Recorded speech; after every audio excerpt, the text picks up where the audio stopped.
Bonjour, je m'appelle Mamita, je suis à Guédiawaye devant ce CEDEP. Je viens pour voir ce qui se passe ici. Viens, on va voir.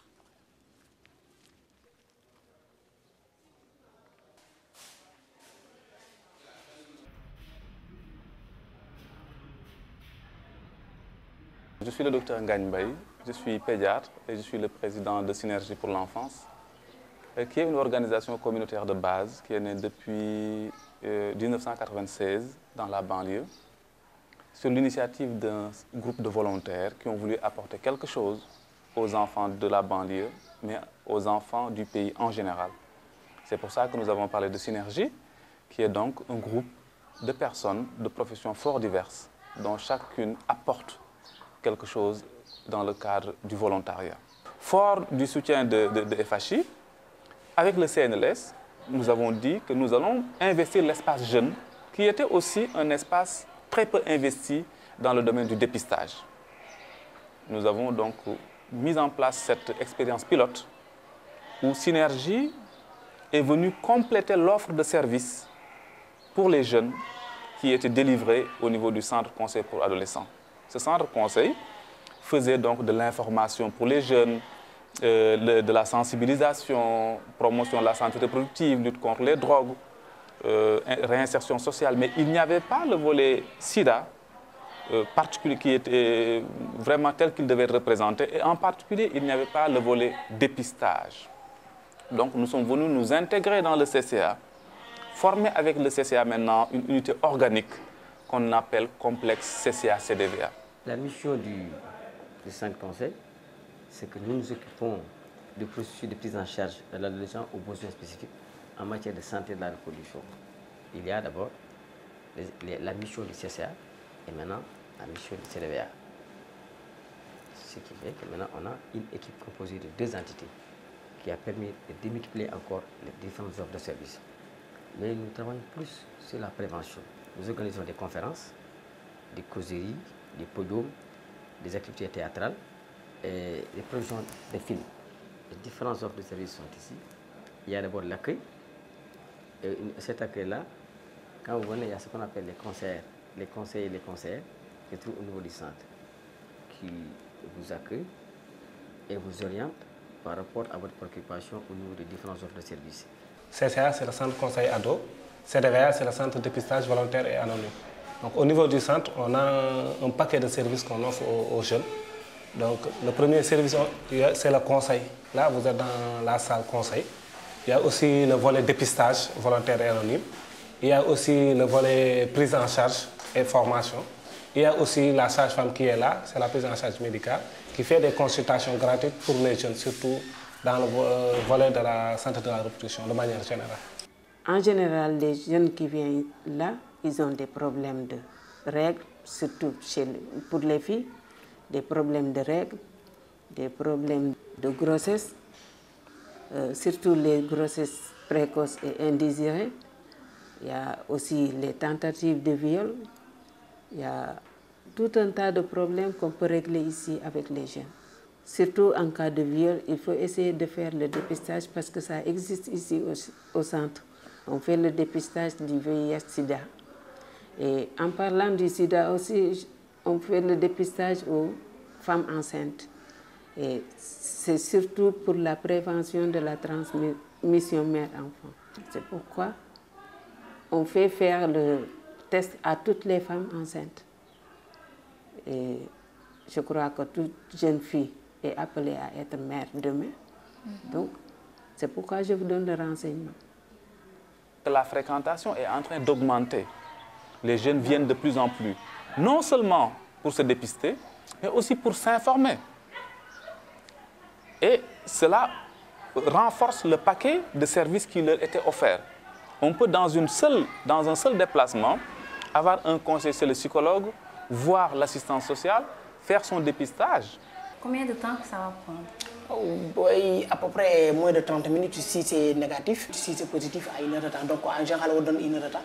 Si c'est 2 personnes qui sont accompagnées, ou bien des fois, il y a les élèves qui sont là, et on leur donne 1 heure de temps pour qu'ils ne puissent pas avoir de problème.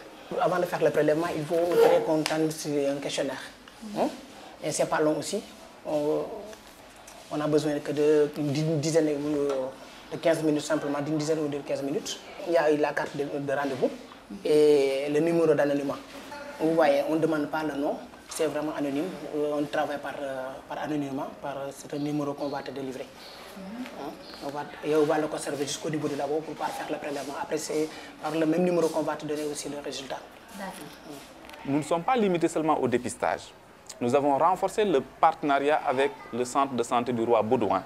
C'est pour ça que dans le nom du CDVA, vous allez trouver 2 A, le second A signifiant accompagnement. Parce que nous avons dit que certes, il y a des pôles d'accompagnement au niveau de Dakar, mais les patients qui sont dans la banlieue ont le droit de bénéficier d'un accompagnement de proximité. Et il serait intéressant d'avoir aussi une seconde expérience d'accompagnement au sein d'un district. Parce qu'en ce moment, l'accompagnement aussi, la prise en charge des personnes vivant avec le VIH ne se faisait pas dans les districts. Je crois qu'on a beaucoup insisté sur le dépistage du VIH, mais je pense qu'il y a un volet essentiel que certains bailleurs refusent de voir, de prendre en charge, c'est l'accompagnement. Et l'accompagnement, ce n'est pas seulement la prise en charge en matière d'ARV, mais toute personne dépistée n'est pas mise sous ARV. Donc, tu peux être séropositif sans pour autant prendre son ARV. Et ces personnes ont besoin d'être soutenues par les personnes les mieux informées. Malheureusement, tel n'est pas le cas. Souvent, quand il nous est arrivé, je raconte une anecdote, une femme séropositive qui arrive ici, je dis, bon, tu as informé le mari. Qui tu as informé? Je n'ai informé personne. Qu'il faut informer? Personne. Tu es marié? Oui. Et ton mari? Il y a des femmes qui me disent, tout le monde sauf mon mari. Alors, si une femme vous dit, il faut informer tout le monde sauf mon mari, ça veut dire que ça te pose des problèmes. Donc, il faudrait qu'il y ait un pôle de compétences qui habilité à accompagner, à qui ces gens ont confiance pour leur confier leurs secrets leurs émotions les plus intimes qu'ils ne peuvent partager même pas parfois avec leur mari, ça je le dis, qu'ils ne peuvent partager qu'avec la seule personne qui les a informés. Et je crois que c'est ça un des facteurs importants. La prise en charge, certes, c'est vrai, mais l'accompagnement psychosocial de ces enfants et de ces personnes vivant avec le VIH. Donc, si nous recevons un malade qui nous vient du CDVA de Guédiawaye, donc là-bas, je vous signale tout d'abord qu'il y a déjà un assistant social là-bas qui fait le counseling pré-test et le counseling post-test.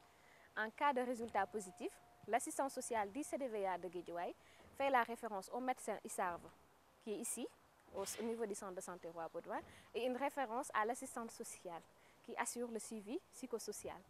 Donc, nous recevons ce malade parce que l'annonce, c'est nouveau, donc c'est un peu dur.